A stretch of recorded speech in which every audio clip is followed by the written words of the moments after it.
Zorak stood in the center of the Galactic Empire's Grand Council chamber, his figure rigid with emotion, the cold steel beneath his boots a stark contrast to the turmoil within him.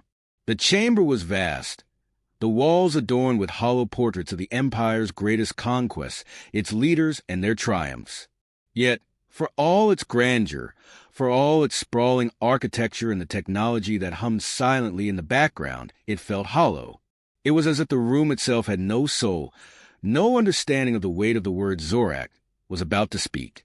His appearance, once a symbol of unyielding strength, now felt like a testament to the scars of war. Zorak had fought in countless battles across distant star systems.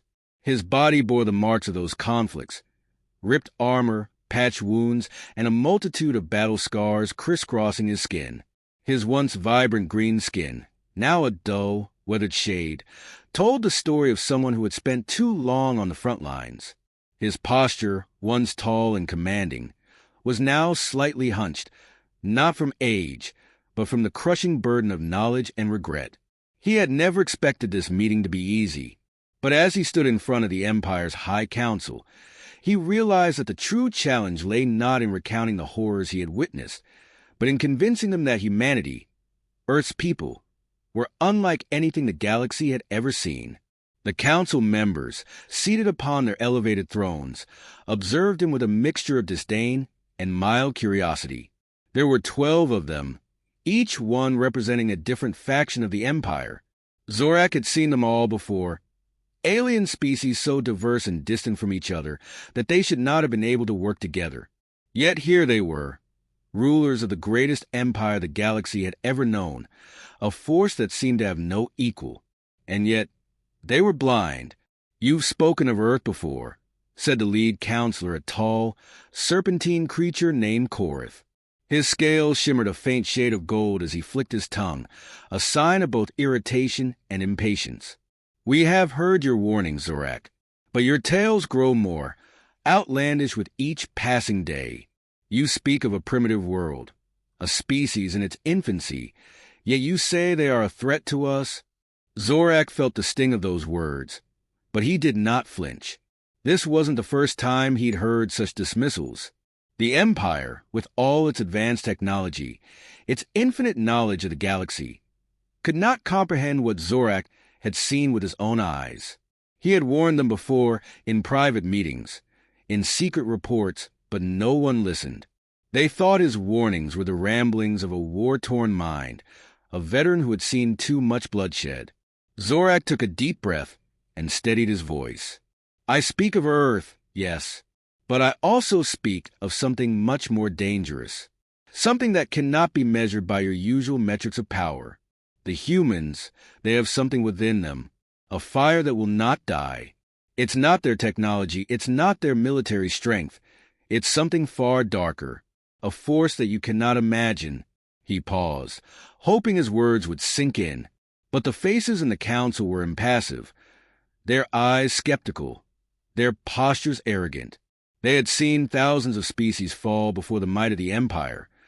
What could one small, insignificant planet possibly do to them? Zorak clenched his fists at his sides, his knuckles white. "I've been to Earth. I've fought alongside them and against them. I know what I'm speaking of. You think them weak because they do not have the luxuries of advanced technology, but that is where you are wrong. You don't understand their history, the wars they've fought.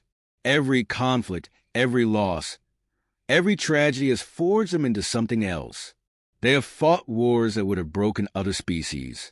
They have fought against themselves, against nature, and yet they endure. They always endure." The council members exchanged glances, a mixture of disbelief and irritation clouding their faces. Some of them rolled their eyes, clearly dismissing Zorak's words as the ramblings of a man who had spent too much time on the battlefield. Others whispered among themselves, their voices laced with doubt. "Your warning is not without merit," Korath said with a sneer. "But you are speaking of a species with no greater power than a handful of weak soldiers. Their wars are insignificant compared to the grand scale of the Empire.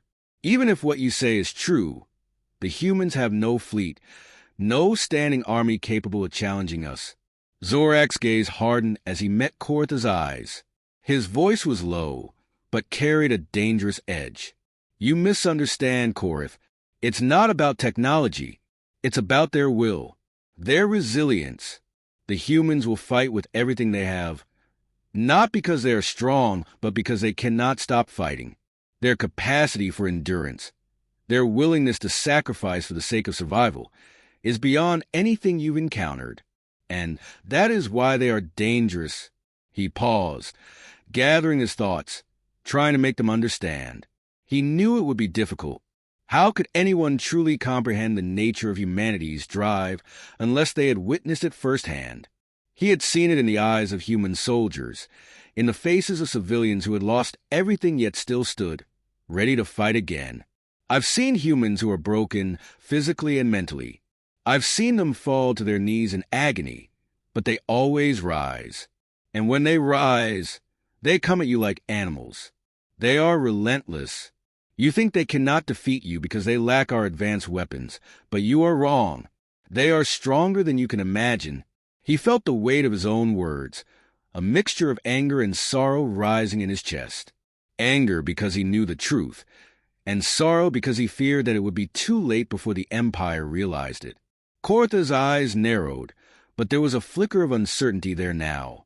For the first time, Zorak saw a trace of doubt on the Council's faces, and it was a fleeting hope that filled him with both relief and fear. They were listening, but would they understand in time? Zorak swallowed, the reality of the situation pressing down on him like a heavy weight. They will come. I've seen it. And when they do, they will be more than you can handle. They are the Boogeymen of the galaxy, the ones that legends speak of, the ones that never stop fighting. As Zorak finished his warning, a heavy silence settled over the council chamber.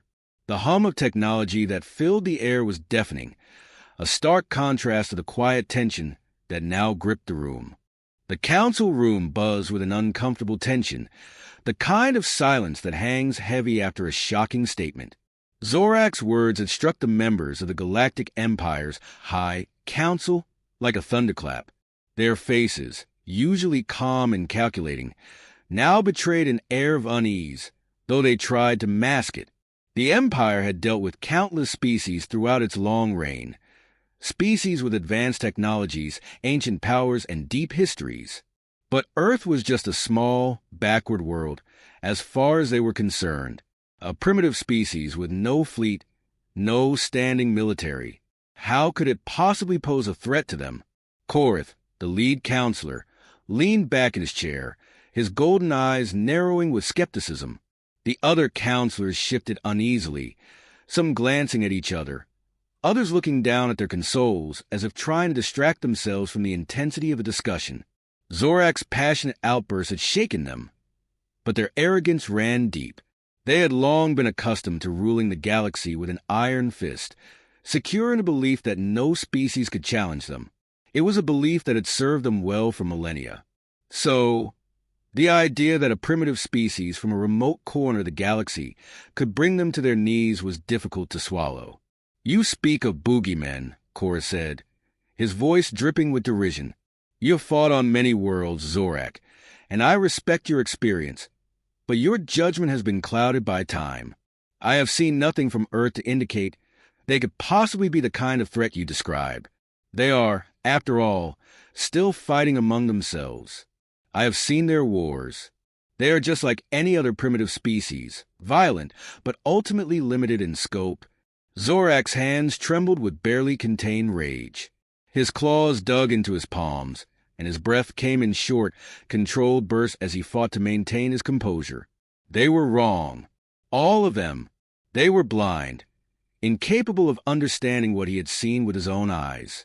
Earth's wars may seem chaotic, but they are not like the wars you have witnessed across the galaxy, Zorak replied, his voice steady despite the burning intensity in his chest.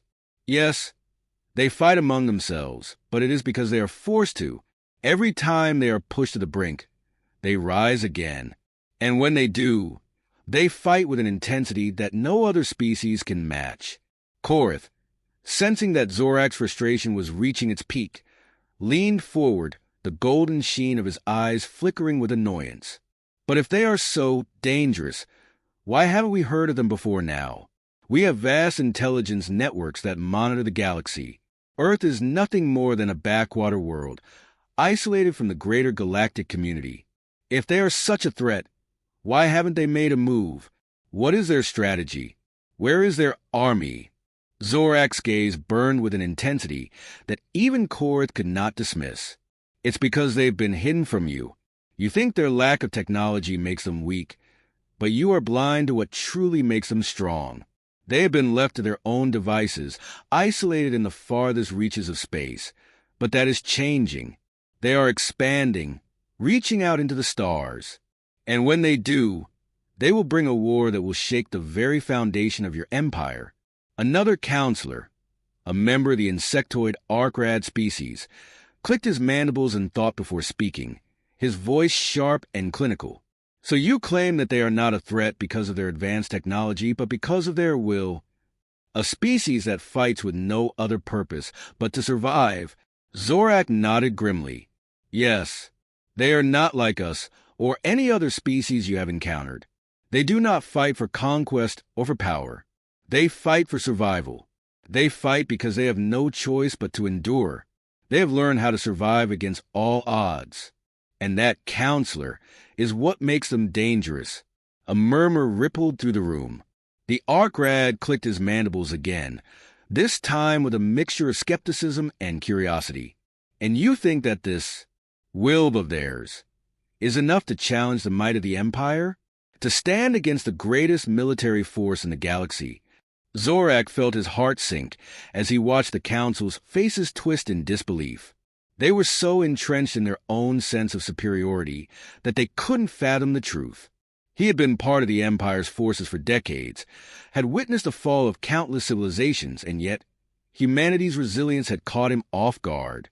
It was their unyielding determination, their refusal to be crushed by the weight of their history, that made them unlike any species he had encountered before. They won't stand against you with superior firepower, Zorak said, his voice barely above a whisper. But they will fight you until the last breath. And when they do, they will make you pay for every mistake you've made. I've seen it happen before. I've seen what they can do when cornered. They will rise again and again, and you will never break them. The room fell silent once more, the weight of Zorak's words sinking in.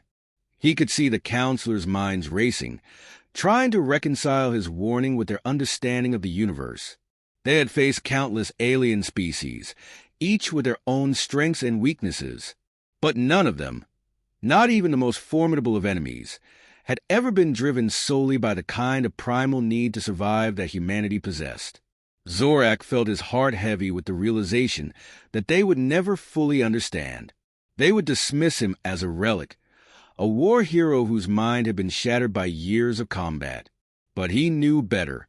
He knew what he had seen on Earth, and in his heart, he feared that the Empire would soon find out the hard way. Korath broke the silence, his voice laced with thinly veiled condescension. Perhaps you are right, Zorak. Perhaps Earth is more dangerous than we thought. But you are asking us to take action based on your feelings. You have no concrete evidence, no intelligence to back up your claims. You have nothing but the ramblings of a veteran whose time has passed. Zorak's eyes blazed with fury. You will see soon enough. But when the time comes, when Earth's warriors come for you, do not come to me asking for help. I warned you. The Council's cold indifference, their dismissal of his words, stung more than any physical blow. Zorak turned on his heel, his posture rigid with the weight of his failure. He had tried. He had given them the warning they needed, but now it was beyond his control. As the doors of the council chamber slid shut behind him, he knew that it would only be a matter of time before the truth would reach them. And when it did, it would be too late. Weeks passed, and as Zorak had predicted, the Galactic Empire remained unwavering in its stance. The Council dismissed his warnings as a paranoid fantasy.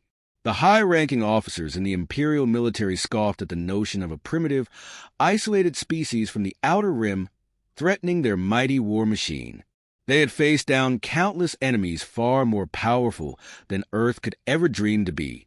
And so, despite Zorak's impassioned plea, they continued their expansion, secure in their belief that Earth was no more than an inconsequential world, lost among the stars. Then, the first attack came. It was a quiet day when the distress signal from the Outer Rim reached the Imperial fleet. A small, unassuming trade convoy, which had been operating near Earth's solar system, was ambushed in the vast emptiness of space. The attackers did not have the sophisticated weaponry of the Empire's military, nor did they possess the advanced ships that the Empire's enemies often wielded. Instead, they arrived in the form of small, heavily modified ships, cobbled together from scrap metal and salvage technology that, in the Empire's eyes, was primitive and ineffective. The convoy was destroyed in a matter of hours. The attack, however, was only the beginning. As the first reports came in, the Imperial fleet responded swiftly, sending a strike force to eliminate the attackers and restore order to the region. But what they encountered upon arrival was nothing like what they had expected. The convoy, devastated and powerless, was the least of their concerns. The true threat came from the human ships themselves. Zorak had been assigned to the Imperial fleet as an advisor, his experience and knowledge of Earth's unpredictable tactics deemed useful by the commanders who had reluctantly allowed him to remain. When the fleet arrived at the coordinates where the convoy had been attacked, the emptiness of space was overwhelming. The void was still, silent, almost as if the stars themselves held their breath. The strike force's ships glided through the darkness, scanning for any signs of the human vessels. The first contact came from nowhere. A flash of light, an explosion, and a ship, the first of many, was gone. The blast came from a direction the Empire's fleet had not anticipated. It was a crude ship, its hull patched together with metal scraps, its engines unrefined and rudimentary. But it was fast, faster than anything the Empire had ever encountered. The weapons it fired were primitive, yet powerful, tearing through the hull of the Imperial cruiser as if it were paper. Zorak stood at the command center, watching the chaos unfold before him. His heart pounded in his chest as the realization hit him like a cold slap. The humans were not just fighting to survive. They were fighting with everything they had. They had nothing to lose, and that made them more dangerous than any force the Empire had ever faced. "Admiral!" one of the crew members shouted, panic rising in his voice. "They're everywhere. More ships are jumping in." Zorak's eyes widened in disbelief. "How many?" he asked, his voice grim. "Hundreds. Maybe more. They keep coming, like a swarm of locusts." It was then that Zorak knew. The warning had come too late. The Empire's fleet, advanced as it was outclassed not by superior firepower, but by the relentless determination of a species that had learned how to fight with everything they had. These humans, ragtag and unrefined, had launched a surprise assault using tactics Zorak had only begun to understand during his time with them. It wasn't just about technology. It was about the mindset behind the attack. They had thrown themselves into battle, without regard for their own survival, because they believed they had no other choice. As the battle raged on, Zorak's thoughts raced. The Empire's mighty ships, their sleek, refined technology, were being torn apart by these human forces, who fought with nothing more than sheer will and ingenuity. They used the very environment around them, asteroids, debris, any scrap of space material they could find, to their advantage. It was guerrilla warfare on a galactic scale. Zorak had seen this before in the wars on Earth, but never did he imagine it would be brought to bear against the Empire itself. The humans did not retreat. They did not wait for reinforcements. They did not care about the losses. They kept coming, wave after wave, each one more desperate, more savage than the last. The Imperial ships, once a symbol of the Empire's unmatched dominance, were now little more than targets. Zorak watched as one of the mighty warships was struck, its engines disabled, its hull shredded by a barrage of makeshift weapons that, in their chaotic brilliance, tore through the Empire's defenses. The destruction was swift and brutal. The Imperial fleet, unable to adapt to the ferocity of the human attack, faltered. Panic spread through the ranks. Ships were disabled. Commanders gave conflicting orders, and the strike force began to fracture under the pressure of the relentless assault. What was supposed to be an easy victory had turned into a nightmare. Zorak could feel the weight of his earlier warnings, the ones that had gone unheard, pressing down on him. This was what he had feared. The humans were not like any other species the Empire had faced. They did not fight to conquer or to gain power. They fought to survive, and when a species does that, there are no limits to what they will do. As the battle continued to spiral out of control, Zorak found himself at the helm of one of the Imperial ships, trying to coordinate a retreat. The damage was already done. His mind was filled with regret and sorrow. This was no longer a warning. It was a beginning of something much larger. He had tried to save them, but now the Empire would have to learn the hard way. As the human ships scattered into the darkness, disappearing into the folds of space, Zorak watched the remnants of the Imperial fleet limping back. The ships that had once been the pride of the Empire were now little more than survivors of a battle they had never expected to fight. He had warned them, but now it was too late. The silence that followed the battle was deafening. Zorak stood alone on the bridge of the damaged cruiser, looking out into the vastness of space. He had failed, but the humans had succeeded in making their presence known, and the Empire would never forget that lesson. The Imperial fleet limped back to its home base, battered and broken. Ships that had once represented the pinnacle of Galactic might now drifted through space, their hulls scarred, their engines malfunctioning, and their crews demoralized. The battle against Earth's ragtag defenders had been a devastating blow to the Empire, not just in terms of material losses, but in terms of their pride and perception of invincibility. The galaxy's most powerful military force had been humbled by a species they had deemed insignificant. Zorak, once a proud officer of the Empire, now found himself walking the halls of the Imperial Command Center as a pariah. The High Council had demanded an explanation, but no words could undo the damage that had been done. The remnants of the fleet were slowly being repaired, and reports from all over the Empire were pouring in, each one telling the same story. The humans had struck hard, and they had struck fast, taking advantage of every mistake the Empire made. But there was something else in the reports that chilled Zorak to his core. The humans had been prepared. He sat in his quarters, a cold mug of synthetic coffee resting in his hands, staring out the window into the void of space. His thoughts were a storm of regret and disbelief. He had tried to warn them. He had told the Council that Earth's strength lay not in its technology, but in its tenacity. Yet, they had dismissed him, their arrogance blinding them to the reality of what they were facing.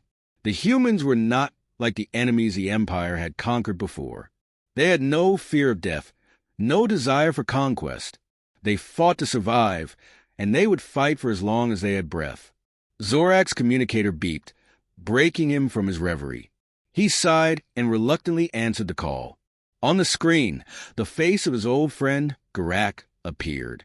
Galactic was an engineer, and despite their differences, he had always been one of the few people Zorak could rely on. Zorak, Galactic said, his tone somber. We receive more intelligence from the Outer Rim. It's bad. The humans, they've begun to organize. They're gathering their forces, building fleets, and they've even established military bases on the moons of their home planet. It's only a matter of time before they start expanding into neighboring sectors. Zorak's heart sank. He had feared this. The humans had tasted blood. They had seen the Empire's weakness, and now they would strike.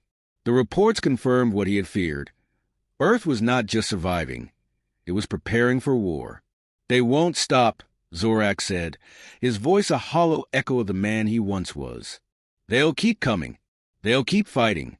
And if the Empire doesn't take them seriously, we'll all be doomed. Galactic nodded grimly. The Council doesn't see it. They still believe that Earth is nothing more than a nuisance. But we've seen their resolve. We've seen how they fight. This isn't just some backwater species. This is a species that will tear through the galaxy if we don't act quickly. Zorak stood up, his hands clenched into fists. We were too late. I tried to warn them. I begged them to listen, but they wouldn't. Now it's too late to turn back. Garak's eyes softened with sympathy. You did what you could, Zorak. You gave them the warning. They are the ones who chose to ignore it. But there's still time. We need to rally the Empire's forces. We need to convince them that the humans are a threat, not just a nuisance. Zorak's mind raced. He could feel the weight of the decision pressing down on him. The Empire had underestimated Earth, and now they were paying the price. But could he change the Council's mind now? Could he convince them that this was not just another war, but the beginning of a new chapter in galactic history? He didn't know. But one thing was certain. He could not sit idly by and wait for the Empire to be swallowed by the storm that was coming. I'll do what I can, Zorak said, his voice steady but filled with an underlying anger. I'll go to the Council again. I'll tell them the truth. But this time, I won't let them dismiss me. They'll listen. They have to. Garak nodded and cut the transmission, leaving Zorak alone with his thoughts. The next few hours were a blur of preparation. He reviewed every scrap of intelligence he could find about Earth, about their military capabilities, their expansion efforts, and their will to survive. The humans were not ready to conquer the galaxy, but they didn't need to be. All they needed was to survive long enough to make the Empire believe they were a threat. Because once that perception took hold, the Empire would be forced to act. Zorak stood before the Council once more, the weight of the moment pressing down on him. This time, the room was filled with an unsettling silence. The counselors sat in their elevated chairs, watching him with a mixture of disdain and curiosity. They had seen the reports, seen the destruction that Earth had wrought, and now they were listening to Zorak with a new sense of urgency. I told you before, Zorak began, his voice calm but firm. I warned you about the humans. You ignored me. You thought their technology was insufficient, that they were a primitive species with no real power. But now, you've seen what they can do. They can hurt us. And if we don't act quickly, if we don't take this threat seriously, we will be facing a war like no other. Korath, the council leader, was the first to speak. His voice was cold, but there was a glimmer of uncertainty in his eyes. And you still believe that Earth can challenge us? That these humans can defeat the might of the Galactic Empire? Zorak met his gaze, unflinching. I've seen them fight. I've watched them rise from nothing and face overwhelming odds. I've fought alongside them. And if you underestimate them again, you will make the same mistake that brought your fleet to its knees. The counselors exchanged uneasy glances. There was no more mockery in their eyes, no more dismissive smirks. Zorak had their attention. But would it be enough? We are facing an enemy unlike any we've ever known, Zorak continued, his voice gaining strength. The humans are not here to conquer us. They are here to survive. And when you push a species to the brink, when you force them into a corner, there is no telling what they will do to escape. The Empire cannot afford to ignore them any longer. If we do, we will regret it. The room was silent. The counselors were no longer dismissing him. They were thinking, processing, weighing their options. Zorak had finally broken through their arrogance. But would it be enough to change the course of history? The silence stretched on, and for the first time, Zorak allowed himself to believe that the Empire might finally understand the magnitude of the threat before them. They had ignored him before, but now, with Earth's fire burning brighter than ever, they had no choice but to listen.